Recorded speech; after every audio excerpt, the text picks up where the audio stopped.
Hey everyone, this is Nathas, and today I'm going to be opening a booster kit of Battle for Whitefang Pass, which is the newest set for Solforge Fusion.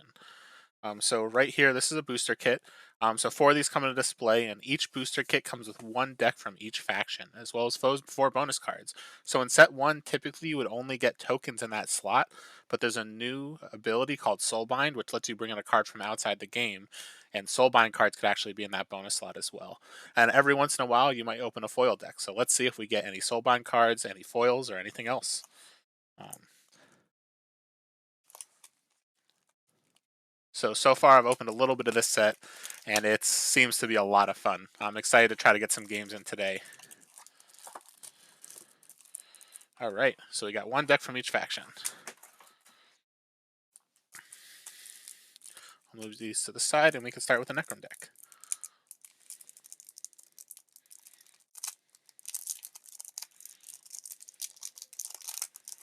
All right. So we're going to start with an Arrogant Spectre. We've got a Broodfang. We've got a Dark Shaper's Ritual. We've got a Dissipating Spectre. We've got a Grave Pact. Got an Ossuary Mech. We've got a Spite Hydra. Spite Maiden. Vampiric Amoeba. And Wither Frost Circle. So this deck has a pretty good mixture of old and new cards.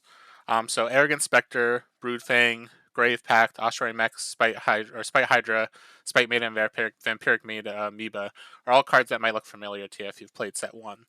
Dark Shaper's Ritual is a new one. That basically you choose one. If you have a beast in play, you choose two instead. Where when a creature is destroyed this turn, you gain 4 health. Play up to 2 zombie brute minions, and then each enemy player must destroy one of their creatures. So Beast Synergy has a lot of really strong cards already. So Dark Shape Ritual could be really cool, especially when you have something like Broodfang in the deck. Um, Dissipating Spectre is another new card that has mobility and stealth, and then every time you move it, you get additional health. So this is something where you could kind of keep it resilient on turns where you don't have the Forge, and when you do have the Forge, you could try to push through damage with stealth. Another new card, which I actually played against yesterday, is called Witherfrost Circle, and this card is actually really interesting because it lets you, when you play it, you destroy any other versions of Witherfrost Circle that are already on the field to give a creature -6/-6. Then when an enemy creature is destroyed in this lane, you play a random card from your discard pile. So this card stays out every time a creature dies in that lane. You can basically play another card from your discard pile. So you could use something like Broodfang, Darkshaper's Ritual, or Grave Pact to try to remove cards. You could use Spite Maiden to try to play one of your spells for free, which exalts are considered spells, and that's one of the new card types in this set. And there's ways to remove creatures. So then this has definitely a lot of really interesting cards that can interact well with each other. And it's one that I'm interested to see how it plays as the set develops and I try to pair some decks. So I'm definitely pretty excited about this one. And a lot of these rituals seem to be very, very strong cards. And then let's look at our Forgeborn from this deck as well. So we've got a Cersei, which has Army Commander at level 2, Soul Siphon at level 3, and then Sorrow, which is a new ability at level 4. So Sorrow gives all your non-Necrom creatures -5/-5. Or all non-Necrom, not all of your. So this could be a really nice board wipe against certain decks that aren't playing Necrom. Alright, so now we'll go into a new tarot deck.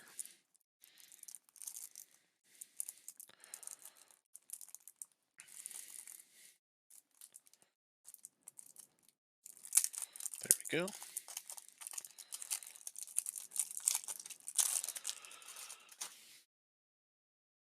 We're going to start with an Armored Ravager. Botanimate. A Bramble Axe Warrior. A Heart Tree. Lead the Charge. Mystical Tangle Sprout. Petrifying Bear. Spiked Carapace. Stegodon Alpha. Venerable Packmaster. And our Forgeborn here is a Nova. We've got Nova's Might at level 2, we've got Bounty at level 3, and Nova's Judgment at level 4. So the first thing that's interesting is Bounty is a new ability on Nova. So is Nova's Judgment. So basically, Bounty is interesting because, first of all, it doesn't have Nova's name in front of it, where a lot of the other abilities do. But it could be a really strong ability if you have a lot of creatures that could fill the lanes. Nova's Judgment, this is actually one of the first times I've really looked at that ability, where you can basically give one of your creatures plus 10, one of your opposing creatures minus 10. So this could be a really big swing in terms of removing something on your board and letting something live. So there's definitely some really strong abilities on this Nova, and Nova's Might is obviously an ability from set 1. So looking at the deck itself, Heart Tree is a card that immediately sticks out because I haven't really seen this one yet. So it's an Exalt as well, that when you play it, you destroy your level 1 and level 2 copy of this card, and then give a creature 10 health. But then whenever you gain health, you may give a creature in this lane plus 10 health. So you can use this as a way to really, if you have a life gain heavy deck, keep one of your creatures alive. Like, it could be really strong in this deck with something like your Venerable Packmaster, where whenever one of your warriors is dealt damage, you give a 10 attack. Well, then if you gain life and give your Packmaster additional health, it's something where you could keep this Packmaster alive and keep getting it bigger and bigger and bigger. Another thing to note is Petrifying is a new ability, which I think is going to be really strong. So basically, when this deals damage to a creature, you exhaust it. It does not ready at the start of the next turn. So if you're playing against something like a Blight Witch, you could use a Petrifying ability to potentially turn it off for a turn. It works with anything that has an activated ability, and that could definitely be very strong to help slow down what your opponent has planned. Brambleaxe Warrior is a card that I actually played against yesterday, and with that large toughness value, and then if you get it through at the end of cycle 3 into cycle 4, giving it 18 attack, like, that can really be game breaking if it lives. Obviously, because it has a lower attack value when it comes out, it might be a lower priority for your opponent to try to kill, because it's like, oh man, I have to get through 25 health, and I need to kill it before the cycle ends. But then once it becomes the end of the cycle and that gets plus 18 attack at level 3, it's like, wow, now I really have to deal with this or I'm just going to die to it. So that's a really interesting card that I think is going to be a lot stronger than you would expect, because people are going to have to remove it at all levels, or otherwise it's going to become bigger and harder to deal with. Botanimate's always a great card, especially with a lot of cards like Shambler out in the format where if stuff dies, it triggers. Being able to replace some of your opponent's cards can be really strong. And then one other interesting card that I'm looking forward to having in a dinosaur heavy deck, where unfortunately this one only has one, but is Spiked Carapace. So you give a creature plus 10 plus 10. If you play this on this dinosaur, give all of your creatures 4 armor this turn. So this is just a really strong card, and especially in Utera, which, like, you're basically, if you have a lot of dinosaurs and you give all of your creatures 4 armor this turn, you can potentially keep a lot of your stuff alive when you're trying to push through for the victory. So this is definitely a very interesting deck. There's a lot of things where there's synergies present, but they're not all cohesive. But there's a lot of cards that I'm very excited about out of this.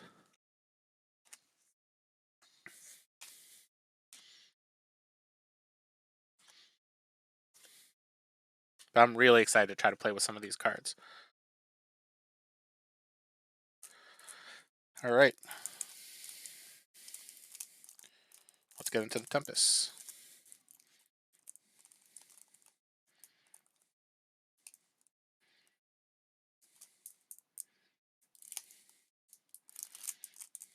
All right, we're getting there. There we go. Ooh, and it looks like this one actually has a Soulbind. So again, you'll know because at the end of the deck where the token is, you actually have your double-sided card. So when I turn this over, when I was trying to open it, you see the Soulbind on the other side. And then also I'll point out the rarity symbol as well when we get there for the card that is paired with it. So we're going to start with an Ardent Warhound. We've got a Disintegrate. We've got a Flame Sculptor's Seal. We've got a Furious Worm. We've got a Goliath the Fearless. So this is the one, because you see it has a little red symbol around the set symbol. That means it's the Soulbind card. So this one has Deploy. You transform Rage Idol. You may move an enemy creature to this lane. So the other version might play your Rage Idol. So we'll get to that. I'll show all 3 versions of this card because that could be really relevant for how this card is played, as well as the Soulbind, obviously. We've got an Ice Storm. We've got a Lightning Charge. Lightning Tamer. Quaking Hawk Rider. Thundersoar. So let's look at the Forgeborn first. We've got a Korok with a Lightning Speed at level 2, Demolish at level 3, and Blast Wave at level 4. Actually, level 4 Blast Wave, it's not game-breaking for a level 4 ability, but potentially being able to remove 2 creatures could be pretty strong. So that's interesting. I'm interested to see how this plays in a game itself, but a lot of level 3 cards and level 4 cards are going to have more than 9 health, so it's going to be interesting to see how much that could actually remove. But it must have probably tested it and had to reduce it to 9 from wherever else they had it because of the fact that it was probably too strong otherwise. So let's look at our Soulbind first, and then we'll go to the other levels of the paired card. So Rage Idol says, when enemy creature is destroyed in this lane, deal 2 damage to the enemy player. So that's pretty strong. So if you can continuously kill creatures in the lane, so if you put your threat there, and then you could kill your opponent's creatures with it, you're going to be also dealing extra damage to them to push it forward and get the kill. So Rage of Karadas is, when an enemy creature enters this lane, deal 5 damage to it. When an enemy creature is destroyed in this lane, deal 5 damage to the enemy player. So this seems very strong in an aggro deck. So let's see what Goliath is at the other levels to see how you play it. So level 1 Goliath is deploy, play a Rage Idol. You may move an enemy creature to this lane. So that's interesting because you could basically play the Rage Idol, which is, let's get it over here, the version where if a creature dies in this lane, an enemy creature, deal 2 damage to the enemy player.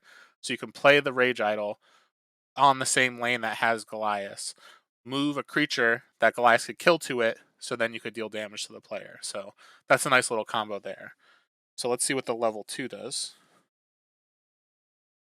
The level 2 says, move an enemy creature to this lane. So you already have your Rage Idol out. It doesn't get destroyed. So then basically you can move a creature to this lane when you play it to try to, again, kill a creature to be able to flip it. Then the level 3 basically says you transform it. You may move a creature to this lane. So you could then try to use your level 3 to come move a creature here so you can kill it with the ability. So this actually seems really strong. The fact that it doesn't get destroyed, it doesn't retransform. If you could get to cycle 3 and get the rage out, you can really get a lot of extra damage to the player because they can't really trump your creatures anymore. They have to actually take damage or take damage when their creature dies. So that's very interesting. And the deck around this actually has a lot of removal, which could be very interesting in a deck around this because let's say they play a creature to try to block something that has the lane with the Rage Idol. You could Disintegrate. You could try to use your Ice Storm to kill stuff. Flame Sculptor Seal is another new card that can be very interesting where deploy, deal 7 damage to an enemy creature. When you play a mage in that lane, deal 7 damage to an enemy creature, then destroy this. So there are only one mage in this specific pairing, or there is only one. That being said, if you pair this with another mage heavy deck or you have a Flame Sculptor Seal and a deck with a few mages, you could really use that as a lot of removal. Lightning Charge, I think, is going to be a card that's going to be very game breaking because you can give a certain number of creatures, where at level 3 it gives all of your creatures attack and aggressive.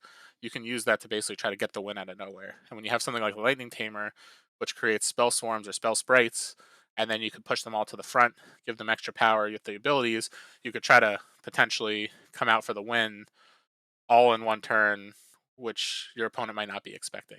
So Quaking Hawk Rider is another card that's newer. So Quaking is deal 2 damage to all of your other creatures, which could be really interesting with something like a Thundersoar where you want to take damage itself. Then if you play this at a lower level than your Forgeborn, you can give up to 2 other creatures 7 attack. So it's like you basically want to hold this during cycle 1 and not play it, so it kind of benefits you to level other cards first, to then play this a cycle off, to then give bonuses to your creatures.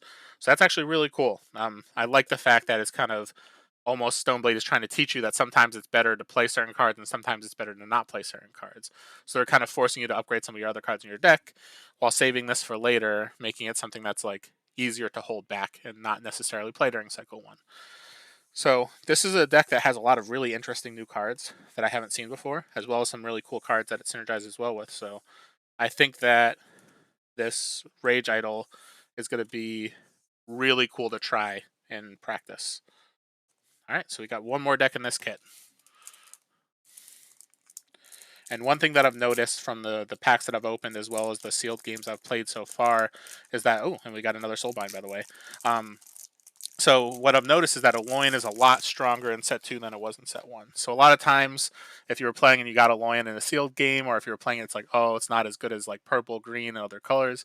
But I've noticed that they've really upped the power in a loin right now. So we've got a Pocketmancer, which is a great card. We've got a Bright Steel Gargoyle. We've got a Scypian Experimentation. We've got a Gizmo, which with a Pocketmancer is so good. So I'll talk about that once we get through the whole deck. We've got a Glitch Scout. We've got an Isolate. We've got a Palladium Simulacrum.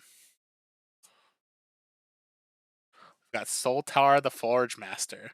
So you play an Elite Honor Guard. When you have an Honor Guard or Elite Honor... What? This is insane. When you have an Honor Guard or an Elite Honor Guard in play, this has 100 armor. I've never seen anything like this before. So we're going to have to go into this in a second, but that blows my mind. And then we have a Steel Eye Researcher. And finally, a War Machine. So let's look at our Forgeborn. We've got Crux Cobalt, which is one of the new, or the only new Forgeborn in the set. So we got Mind Over Matter at level 2, Synaptic Siphon at level 3, and Precognition at level 4. So Mind Over Matter is the first ability that actually lets you draw cards in Solforge Fusion, which is very interesting because granted you have to put cards back on top, but you can dig for cards that you want to try to have with combos. So if you want to really hit your Apocalypser at the beginning of cycle 2, you could try to use your Mind Over Matter to try to dig a little deeper to find it. Synaptic Siphon is interesting because you can basically try to save one of your creatures while also powering up to kill another creature by giving minus attack, giving plus attack. And Precognition is one of the more interesting abilities for Crux because you're going to give an enemy player a level 1 card for free, but at cycle 4, most level 1 cards they play are not going to be that great, and then you could play any card for free. So it's just pure advantage because sometimes they might not even have a level 1 card left when you get to cycle 4. So Crux Cobalt is going to be really interesting to see how he plays. But I think this will be really interesting specifically in this deck because being able to play free cards for replacements for Apocalypser could be really strong. But let's look at the other levels of Soltar as well as the Soulbind here. Oops, I put the Soulbind in the other pile. So Honor Guard is a creature that's a warrior with 2 armor, so 3/3 with 2 armor. When you transform it, it's Elite Honor Guard, so it's a 5/5 with 2 armor. If this would be destroyed, transform it again. So this is actually really hard to destroy, which is interesting. And with Apocalypser, with the replacement synergy, you transform it. I don't know if you can move it to a different lane or not, but that could be something interesting to see because if you can basically play it, replace something, transform it, and then after you transform it, it dies, you transform it again and play it somewhere else, like that could be really interesting to see how that works. But Honor Guard's a cool card because it's basically going to give you another body for free with armor right off the bat. But let's see what your other levels of Soltar do, and then we'll talk more about the deck itself. So our level 1 Soltar is Deploy, you may play an Honor Guard, which is the card we were just looking at. It's a 3/1, and then while this has an Honor Guard in play, it has 1 armor. Let's look at the level 2. Deploy, you may play an Honor Guard. While you have an Honor Guard in play, this has 10 armor. So that's the thing where if your Honor Guard is dead, you can basically play a Soltar and then get Honor Guard again. So it's like if you already have one out, it doesn't play a second one. It will just play the one that was there from before. And then the last one obviously says, Deploy, you may play an Elite Honor Guard. And then while you have an Honor Guard in play, or an Elite Honor Guard in play, this has 100 armor. So that could be really cool for some of the cards where it's like destroy something or deal damage equal to the number of power on all of your, or sorry, the number of armor on all of your creatures. So if this has 100 armor, you can deal damage to a creature equal to the number of armor, which is 100. So that could be a nice little interesting piece of synergy. So Apocalypser is a great card from set 1. Gizmo is a great card that kind of pairs with it because you want to basically replace Gizmo like it's a gizmo, and it will give creatures attack just like a gizmo or a mega gizmo. But the thing is, when you replace it, you also get a mega or a gizmo or whatever based on your abilities. I'm pretty sure the level 2. Let's find it real quick. you get +5/+5 and play a Gizmo. So you're gonna get a Gizmo at every level. Um, that basically lets you replace a card, get a Gizmo that could replace another card, so you could get multiple Apocalypse triggers just by replacing one card on the board. So it's like a Palladium Overseer. So that's like a great opportunity to get multiple bodies out at once. Palladium Simulacrum as a mobility card is something I always love to have. There's actually quite a few mobility cards here because we have the Brightsteel Gargoyle, which can move. We've got Glitch Scout, which has mobility, and the Simulacrum. So there's multiple ways to be able to trigger that, which can be really strong in terms of getting a lot of power very quickly. Isolate, I think, is a great card that you can have if you're trying to pair with something like an Ice Storm, where this wants you to have no creatures, or this basically impacts your opponent to say, hey, don't have creatures next to each other because, or have creatures next to each other, because if they're not, you could kill them with Isolate. So you could deal 18 damage to a creature if there's nothing adjacent to it. But Ice Storm basically says deal damage to a creature and all adjacent creatures. So if you have an Isolate and an Ice Storm, your opponent's not going to really know how to set up their lane. So the two of those together really make it hard for, I think, an opponent to understand how to handle like board position. So, and they can actually kind of trap your opponent too into making some incorrect lane move decisions. So this is a really interesting deck. There's a little bit of replacement synergy. There's a little bit of mobility synergy, but it's got a couple really new cards, including that Soulbound. So thank you for tuning in. This was an opening of Battle for Whitefang Pass, and I'll be opening a lot more boosters as the weekend goes on. But this is really exciting that the new set's coming out, and I think it's going to be a lot of fun to play. So I'll see you next time.